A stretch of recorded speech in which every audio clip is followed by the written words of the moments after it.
ભણ્યા પછી પણ કોન્ફિડન્સ કેમ નથી આવતો? તો આના પાછળનું એક જ કારણ છે કે તમે જે વાંચી રહ્યા છો એ તમને ખબર જ નથી કે પરીક્ષામાં આવશે કે નહીં. જુઓ, જેમ કે અહીંયા તમે જુઓ કે અહીંયા મેં આજે તમારી રેલવે ગ્રુપ ડીની એક્ઝામ છે, તો એના અંદર જીઓમાં પ્રજનન બરાબર બાયોલોજીનો ટૉપિક છે, જેના તમારી એક્ઝામની અંદર ટોટલ 217 ક્વેશ્ચન બરાબર આવ્યા. 101 શિફ્ટની બરાબર આપણે અહીંયા વાત કરીએ છીએ, 2025માં લેવાઈ તેની શિફ્ટની વાત કરીએ છીએ. પ્રશ્નો પર શિફ્ટની વાત કરીએ 2.18 આપણને અહીંયા જોવા મળે છે. કયા ટૉપિકમાંથી પૂછાયું છે? તો માનવ પ્રજનન છે, વનસ્પતિ પ્રજનન, આલિંગી પ્રજનન છે, પ્રજનન સ્વાસ્થ્ય છે અને સામાન્ય બરાબર બાબતો છે. આના ઉપર સામાન્ય જે નોલેજ છે બરાબર આ ટૉપિકમાંથી આવ્યા છે. હવે તમે અહીંયા જોઈ શકો છો કે જે માનવ પ્રજનન છે તેના તમને 62 પ્રશ્ન જોવા મળે છે.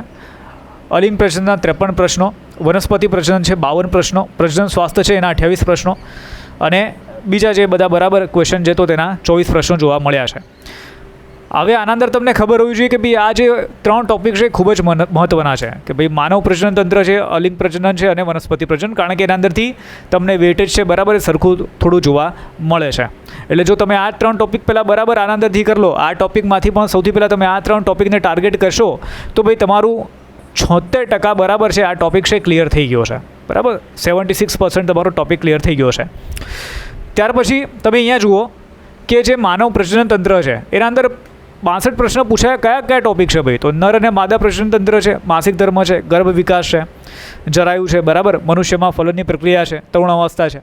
તો આ ટૉપિક તમને ખબર હોવા જોઈએ કે ભાઈ આ મારે તૈયાર કરવાના છે. એવી જ રીતે તમે વનસ્પતિ પ્રજનન છે જેના અંદરથી 52 ક્વેશ્ચન આવ્યા. તો અહીંયા ભાઈ પરાગનયનની પદ્ધતિઓ છે, ફલન છે, બીજ અને ફળનો વિકાસ છે, બીજનો ફેલાવો છે, રાઈટ. તો આ બધું આપણને ખબર હોવું જોઈએ. ત્યાર પછી અલિંગ પ્રજનનની વાત કરીએ જેના અંદરથી 53 ક્વેશ્ચન આવ્યા. તો ભાઈ દ્વિભાજન કોને કહેવાય, બહુભાજન કોને કહેવાય, કલિકા સર્જન કોને કહેવાય, અવખંડન કોને કહેવાય, પુનઃસર્જન કોને કહેવાય, બીજાણુ નિર્માણ આપણે કોને કહીશું, કુદરતી વાનસ્પતિક પ્રજનન કોને કહેવાય, કૃત્રિમ વાનસ્પતિક પ્રજનન કોને કહેવાય. તો આ બધું છે ભાઈ આપણને ખબર હોવી જોઈએ.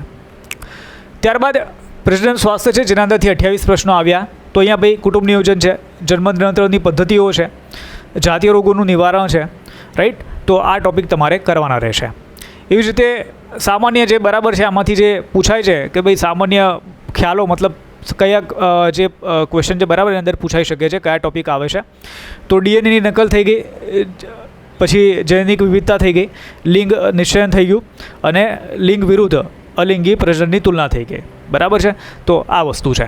તો તમે અહીંયા જોઈ શકો છો કે શું પેટર્ન રહી છે અને આને પણ થોડું તમે બરાબર હજી વધારે વિશ્લેષણ કરશો તો તમને ખ્યાલ આવશે કે પ્રક્રિયાઓ જે છે બરાબર તે સંદર્ભમાં ક્વેશ્ચન વધારે આવે છે. જેમ કે માનવ, વનસ્પતિ અને સજીવો, રાઈટ.